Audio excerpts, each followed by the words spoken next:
ہوشیار ہوں اور احتیاط کریں۔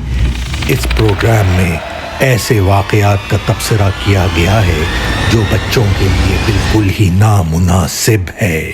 صدیوں سے مصنفین اور شاعروں نے ماں کی محبت کی طاقت کو بیان کرنے میں کافی سیاہی اور کاغذ خرچ کیے ہیں۔ ماں ایسی عظیم ہستی جو ہے۔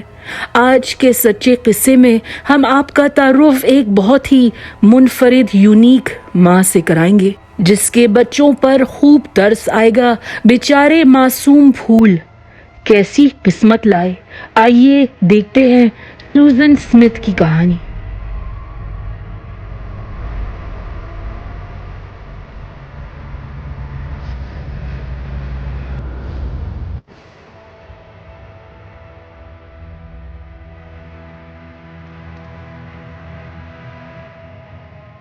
امریکی ریاست ساؤتھ کیرولائنا کے شہر یونین میں سن 1994 تقریباً 30 سال پرانا قصہ ہے۔ سوزن سمتھ نامی عورت اپنے شوہر ڈیوڈ سمتھ کے ساتھ بے شمار ٹی وی چینلز کے کیمروں کے سامنے التجا کرتے ہوئے نظر آئی۔ وہ روتے ہوئے اپنے 2 ننھے بیٹوں کی زندگی کی بھیک مانگ رہی تھی۔ اغوا کار سے کہہ رہی تھی، ہمارے بچے ہمیں لوٹا دو۔ اس لاچار بے بس ماں کا حال دیکھ کر ٹی وی ویورز کے دل پھٹ رہے تھے، لیکن وہ جانتے نہیں تھے کہ قصوروار سوزن سمتھ ہی تھی۔ 25 اکتوبر 1994 رات کے 8 بجے سوزن سمتھ نے اپنے 2 بیٹے 3 سالہ مائیکل اور 4 ماہ کے الیگزینڈر پر آخری نظر ڈالی۔ دونوں اپنی اپنی کار سیٹ میں سیٹ بیلٹ سے جکڑے ہوئے تھے اور بے خبر سو رہے تھے۔ سوزن نے اپنی لال 1990 مازدا پروٹیجے کے پارکنگ بریک کو ریلیز کیا۔ وہ جلدی سے گاڑی سے نکلی اور سائٹ پر کھڑی ہو گئی۔ گاڑی دھیرے دھیرے بوٹ ریمپ کی ڈھلان سے پانی میں اتر گئی اور ساؤتھ کیرولائنا کے جان ڈی لانگ لیک میں ڈوبنے لگی۔ سوزن وہیں کھڑی رہی، خاموشی سے تماشا دیکھتے ہوئے، حتیٰ کہ گاڑی بچوں سمیت مکمل طور پر جھیل کے اندر غائب ہو گئی۔ اس کے بعد 23 سالہ سوزن نے اپنی زندگی کا سب سے بڑا ڈرامہ انجام دیا۔ رات کے 9 بجے شرلی میکلاؤڈ نامی عورت اپنے لیونگ روم میں بیٹھ کر ٹی وی دیکھ رہی تھی۔ شرلی کا گھر جان ڈی لانگ لیک سے تقریباً 2 کلومیٹر کے فاصلے پر تھا۔ اچانک شرلی کو گھر کے سامنے سے کسی کے زور زور سے رونے کی آواز آئی۔ شرلی نے پورچ کی لائٹ آن کی تو اسے ایک جوان لڑکی نظر آئی جس کے بال بکھرے ہوئے تھے، چہرے پر آنسو بہہ رہے تھے۔ لڑکی نے کہا، پلیز ہیلپ می، اس آدمی نے میری گاڑی اور بچے چھین لیے ہیں، میری مدد کریں۔ شرلی کے بیٹے رک جونیئر نے 911 کال کر کے پولیس کو اطلاع دی۔ آنے والی آڈیو اس فون کال کی اصلی ریکارڈنگ ہے۔ And some guy jumped into a red light with her car with her 2 kids in it, and he took off, and she got out of the car here at our house. And he's got the kids? Yes, ma'am, in her car. And she's real hysterical, and I just decided I need to call along and get them down here. Get them going, Pam. They got 2 kids. Union County sheriff officers جب Shirley کے گھر پہنچے، سوزن کی ماں اور اس کا شوہر وہاں آ چکے تھے۔ سوزن نے شیرف ہاورڈ ویلز کو اپنی کہانی سنائی۔ اس نے کہا، میں بچوں کے ساتھ والمارٹ شاپنگ کرنے گئی تھی، پھر اپنے دوست میچل سینٹ کلیئر کے گھر جانے والی تھی۔ میری گاڑی مونارک روڈ پر ریڈ ٹریفک لائٹ پر رکی ہوئی تھی کہ ایک کالا آدمی میری گاڑی میں گھس گیا۔ آدمی نے کہا، گاڑی چلاؤ ورنہ میں تمہیں جان سے مار دوں گا۔ میں نے اس کے بتائے ہوئے راستے پر گاڑی چلائی، یہاں تک کہ 5 منٹ بعد جان ڈی لانگ لیک کا سائن نظر آیا۔ آدمی نے گاڑی رکوائی، اس نے پھر اپنی پستول دکھائی اور گاڑی سے نکلنے کا کہا۔ روڈ سنسان تھی، وہاں سے کوئی اور گاڑی نہیں گزر رہی تھی۔ میں نے اس آدمی سے کہا، مجھے میرے بچے پیچھے کی سیٹ سے لینے دو۔ آدمی نے میری ایک نہیں سنی، اس نے کہا، میرے پاس ٹائم نہیں ہے۔